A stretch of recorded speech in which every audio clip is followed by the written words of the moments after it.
Panoorin mo at alamin kung paano lutuin ang kinamatisang manok with talong. Ipapakita ko sa iyo ang mga sangkap nito. Kamatis, manok, talong, sibuyas, bawang, paminta, asin. Tara, magpainit na tayo ng ating kawali. Ilagay natin ang mantika sa ating kawali. Pag mainit na ito, gisa na natin ang ating bawang at sibuyas.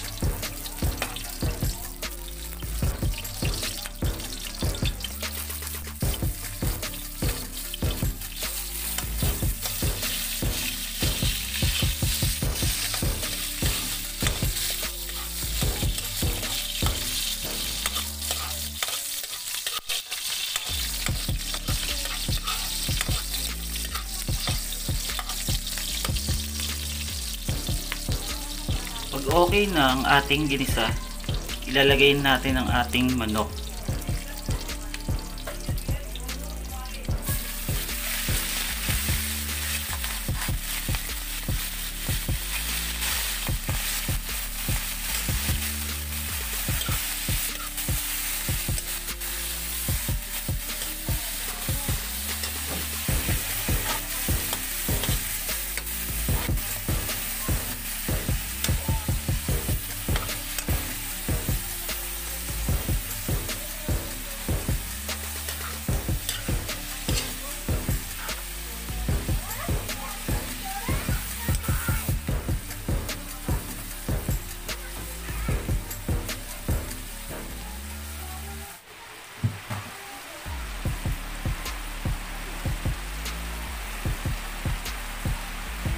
Lagyan na natin ito ng paminta.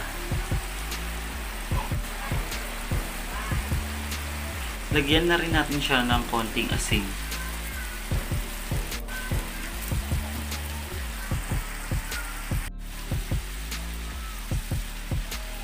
Ilagay na natin ang ating kamatis.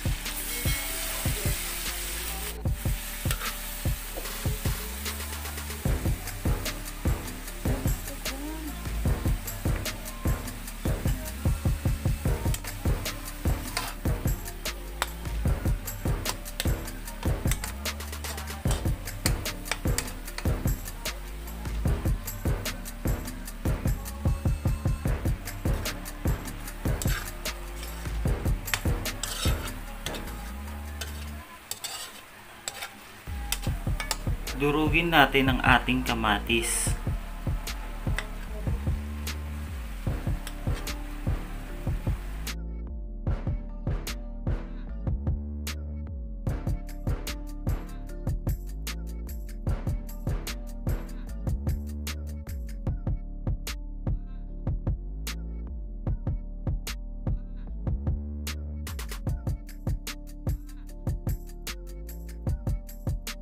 At pag nadurog na natin ang ating kamatis, takpan muna natin ito. Maghintay lamang ng ilang minuto.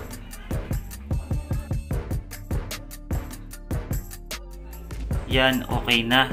At nakita natin na medyo nagmamantika na siya.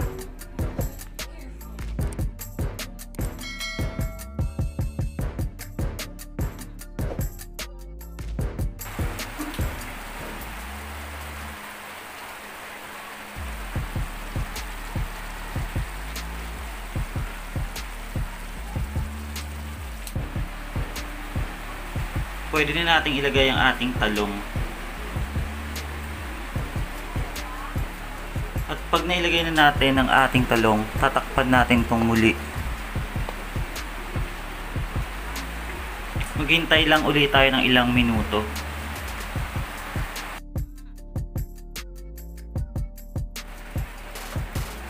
Yan, medyo luto ng ating talong. Pag hindi pa gaano siyang naluluto guys, kailangan natin itong lagyan ng tubig para magkaroon siya ng konting sabaw.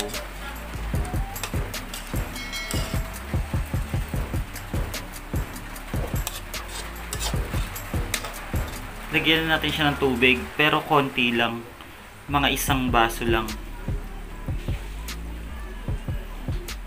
Na natin to guys ng iba pang pampalasa. Para habang nakulo siya, na-absorb niya na yung tubig nito na may lasa. Halo-haloin lang natin guys.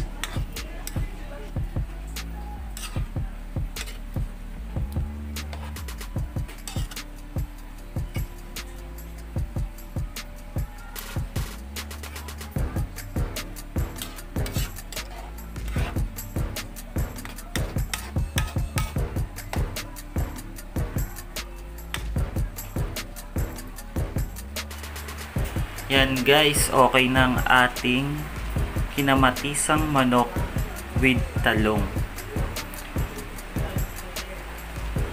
Please subscribe my YouTube channel and click the notification bell para lagi kayong updated sa aking mga kakaibang lulutuin.